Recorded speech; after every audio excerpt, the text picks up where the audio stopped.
Assalamualaikum dan salam sejahtera murid-murid. Bertemu kembali kita kali ini dengan tugasan bahasa Melayu yang seterusnya, masih dalam tema yang sama iaitu kekeluargaan. Untuk kali ini kita akan tengok satu lagi tajuk iaitu pertandingan fotografi. Okey, dalam pertandingan fotografi ni juga kita akan belajar kata ganti nama diri. Okey, sebelum tu kita bercerita dulu pasal pertandingan fotografi. Apa dia pertandingan fotografi ni? Apa dia fotografi tu? Pertandingan tu murid-murid tahulah, bertanding. Tapi fotografi tu apa dia? Fotografi ni adalah orang yang suka mengambil gambar. Okey, kita ambil gambar banyak-banyak.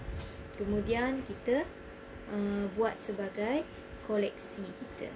Itu yang dinamakan fotografi. Hobi orang yang mengambil fotografi ni, dia suka mengambil benda-benda yang cantik pada pandangan mata dia. Okay, untuk tajuk pertandingan fotografi ni, di dalamnya kita akan berjumpa dengan kata ganti nama diri. Lalu sekejap lagi cikgu akan terangkan pada murid-murid apa dia kata ganti nama diri. Okey, sebelum tu kita akan baca dulu dialog di antara Hana dan juga Some. Okey, di sini cikgu terpaksa memegang dua watak lagi seperti yang sebelum ni, dia dialog seorang diri tapi memegang dua watak. Okey, sebab kita masih lagi tidak boleh belajar secara bersemuka. Jadi cikgu kena menjadi dua watak dalam satu masa. Kalau berdepan tu cikgu boleh bagi macam biasalah, seorang jadi Hana, seorang jadi Some. Okey, sekarang ni cikgu kena pegang dua watak. Okey, kita akan baca sama-sama. Murid-murid akan dengar cikgu baca, kemudian murid-murid akan membaca di rumah dengan bimbingan ibu dan ayah. Pertandingan fotografi. Hana bercakap, "Some, ayah saya memenangi hadiah pertandingan fotografi." Okey, Suemi pula bercakap, "Wah, hebatnya ayah kamu. Apakah gambar yang dihantar oleh ayah kamu untuk pertandingan itu?" Okey, Hana menjawab, "Oh, ayah menghantar gambar percutian keluarga kami di Bukit Larut. Kawan-kawan ayah saya juga menyertai pertandingan itu, tetapi mereka hanya mendapat hadiah sagu hati. Walaupun begitu, mereka tetap gembira." Okey, Swimi pula bercakap, "Marilah kita lihat gambar ketika majlis penyampaian hadiah tersebut." Okey, Hana pula yang bercakap, "Baiklah, ini gambar-gambarnya." Okey, kita jumpa satu smiley berwarna merah di situ, muka berwarna merah. Maksudnya ianya mesti dibina, ayat mesti dibina oleh murid sendiri. Okey, kita buat ayat yang ringkas sahaja.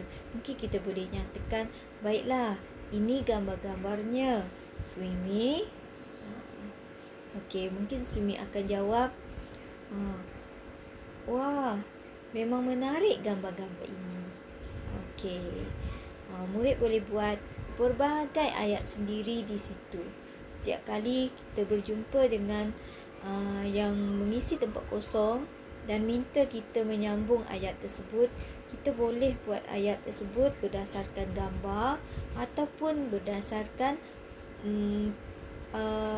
idea yang kita sumbangkan sendiri. Okay, dalam dialog pertandingan fotografi ni terdapat penggunaan kata ganti nama diri.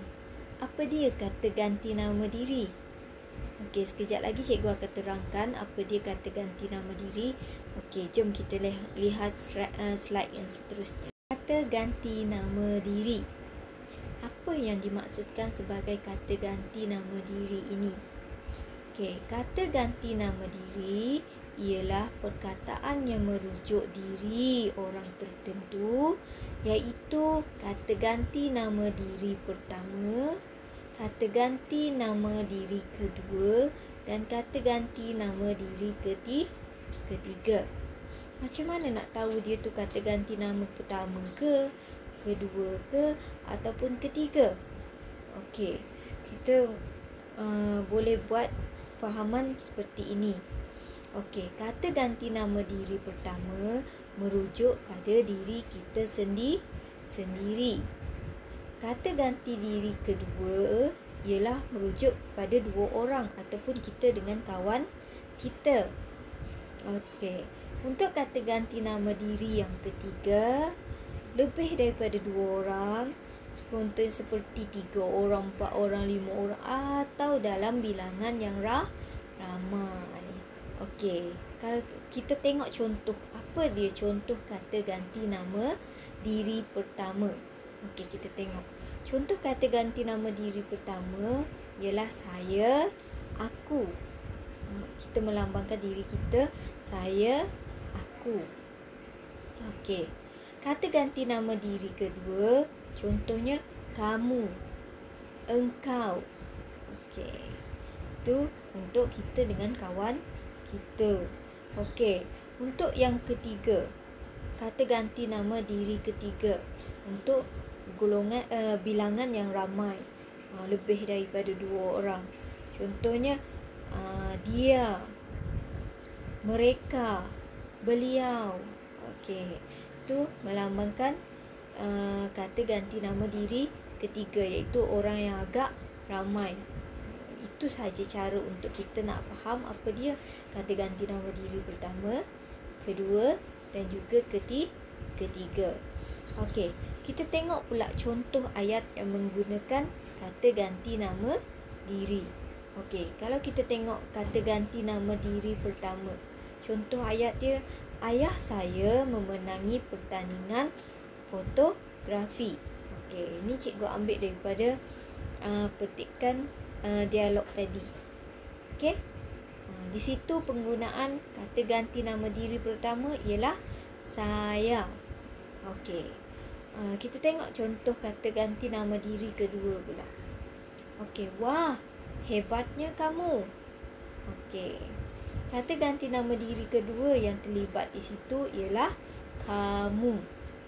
Okey, untuk yang ketiga, kata ganti nama diri ketiga, contoh dia adalah kawan-kawan ayah saya juga menyertai pertandingan itu, tetapi mereka hanya mendapat hadiah sagu hati. Okey, kata ganti nama diri ketiga yang ada di situ ialah mereka. Okey, itu saja penerangan cikgu tentang kata ganti nama diri. Latihan kita hari ini, kita akan menggunakan buku aktiviti Bahasa Melayu Jilid 1. Okey, murid-murid boleh ambil buku, buka muka surat 16. Okey, buka muka surat 16. Okey, buka muka surat 16. Okey, di sini ada satu latihan aktiviti 6 di mana lengkapkan dialog kemudian lakonkan. Okey, maksudnya dia suruh murid-murid lengkapkan dialog ni dengan kata ganti nama diri pertama, kedua dan juga ketiga. Selepas lengkap dialog ini, murid-murid diminta membaca di rumah. Okey, melakonkannya di rumah bersama-sama ibu dan ayah murid, ataupun boleh berlakon bersama kakak, abang ataupun adik murid-murid kalau adik-adik adik murid-murid tu pandai membaca. Bahagikan siapa yang nak jadi Daniel, siapa yang kena jadi Dahlia, siapa yang kena jadi nenek, siapa kena jadi datuk. Okey. Lepas murid-murid baca ni, murid-murid akan faham macam mana penggunaan kata ganti nama diri dalam ayat tersebut. Okey, untuk itu sahaja tugasan untuk minggu ni. Cikgu harap murid-murid semua boleh buat semua latihan yang cikgu bagi. Jangan tangguh-tangguh, sebab kalau murid-murid tangguh, lagi banyak latihan yang murid-murid perlu siapkan. Itu saja untuk kali ini. Sekian. Assalamualaikum warahmatullahi wabarakatuh.